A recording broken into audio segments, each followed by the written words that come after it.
बहुत समय पहले हरसिंहपुर गांव में लल्लूराम नाम का आराम पसंद युवक रहता था, जिसे काम से ज्यादा खाट और ठंडी हवा पसंद थी। लल्लू का सबसे अच्छा दोस्त उसका पालतू गधा था, जिसका नाम भैरव था। दोनों की जोड़ी गांव में मशहूर थी। गर्मी के दिनों में लल्लू और भैरव दिन भर छाव में बैठे रहते। लल्लू कभी पंखा झलता, कभी लस्सी पीता। एक दिन लल्लू शहर से लौटकर आया और अपने छोटे से घर में एसी लगवा दिया। गांव वाले हैरान रह गए। अब लल्लू खाट पर लेटकर रिमोट से एसी चलाता और भैरव उसके पास ठंडी हवा में बैठा मुस्कुराता। बंसी नाम का उसका पड़ोसी बोला, अभी एसी भी लगवा लिया, खुद के लिए या गधे के लिए? लल्लू हंसकर बोला, हम दोनों के लिए। अब हम गर्मी नहीं झेलेंगे, ना ही जिंदगी जिएंगे। शुरुआत में सब कुछ मजे का था। लल्लू और भैरव पूरा दिन एसी में लेटकर आराम करते रहते। मगर एक दिन बिजली का बिल आया 3200 रुपए। लल्लू की आंखें फटी की फटी रह गईं। उसने गांव की दुकान से उधार मांगी, पर दुकानदार बोला, पहले का हिसाब चुकाओ फिर बात करना। अब लल्लू के पास ना पैसा बचा न चारा। भैरव भी भूखा प्यासा उदास दिखने लगा। परेशान होकर लल्लू बंसी के पास गया और बोला, भैया कोई खेत में काम मिल सकता है क्या? बंसी मुस्कुराया, चल लल्लू, अब तू समझदार बन गया है, काम करेगा तो सब कुछ मिलेगा। अब लल्लू हर सुबह सूरज निकलने से पहले उठता और खेतों में पसीना बहाने लगा। शाम को वह भैरव के लिए तारा लेकर आता और खुद भी सादा खाना खाकर सो जाता। कुछ महीनों में लल्लू ने थोड़े पैसे जमा कर लिए और फिर से घर ठीक करवाना शुरू किया। गांव की चौपाल पर सरपंच ने सबके सामने कहा, लल्लू अब सबसे मेहनती युवक बन गया है।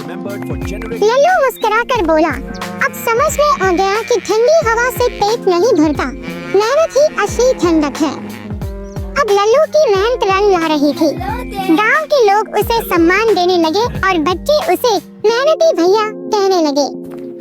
एक दिन सरपंच ने लल्लू को गांव के स्कूल में बच्चों को मेहनत का महत्व समझाने के लिए बुलाया।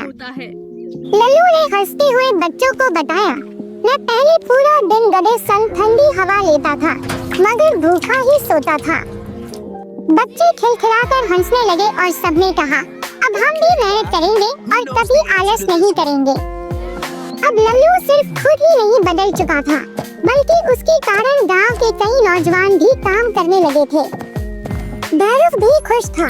अब उसे सिर्फ ठंडी हवा नहीं, हर दिन तारा और प्यार भी मिलता था। एक दिन एक पत्रकार गांव आया और बोला, लल्लू भाई, आपकी कहानी तो लोगों को बदल रही है, चलिए इंटरव्यू करते हैं। लल्लू ने शर्माते हुए कहा, मैं तो बस गधे संग एसी में लेटा था, असली बदलाव तो भूख ने किया। अब लल्लू का नाम अखबारों में छपने लगा। हरसिंहपुर का मेहनती हीरो लल्लूराम और उसका भैरव। गांव में पहला छोटा लाइब्रेरी कम केंद्र खुला, जिसका नाम रखा गया मेहनत घर लल्लू स्मृति केंद्र। बच्चे अब वहाँ आकर किताबें पढ़ते और भैरव दादा को गुड़ खिलाकर कहानी सुनते। एक दिन लल्लू ने सोचा, अब गांव में एक ऐसा काम करूंगा जिससे सबको रोजगार मिले। उसने एक गोबर गैस प्लांट खोलने की योजना बनाई, जिससे बिजली और खाद दोनों गांव को मिले। सबने मिलकर काम शुरू किया। गधे भी गोबर दान में पूरा सहयोग दे रहे थे। कुछ ही महीनों में गांव में उजाला फैल गया और बिजली का बिल भी बहुत कम आने लगा। अब गांव में लोग कहते, जिसने ठंडी हवा के लिए एसी लगाया था, उसने अब सबके लिए बिजली बना दी। भैरव को भी सम्मानित गधा घोषित किया गया और गांव में भैरव दिवस मनाया जाने लगा। अब हर बच्चा लल्लू से प्रेरित होकर कहता, काम करोगे तो नाम होगा, नहीं तो एसी भी कुछ नहीं कर सकता। लल्लू ने हंसते हुए कहा, मेहनत की ठंडक एसी से कहीं ज्यादा सुकून देती है। अब हरसिंहपुर सिर्फ एक गांव नहीं, एक उदाहरण बन चुका था मेहनत, बदलाव और ठंडी सोच का। सीख, आराम की आदत कुछ पर सुकून देती है, पर मेहनत की आदत जिंदगी भर की इज्जत और सुरक्षा देती है। इससे भी मजेदार कार्टून वीडियो देखने के लिए ऑल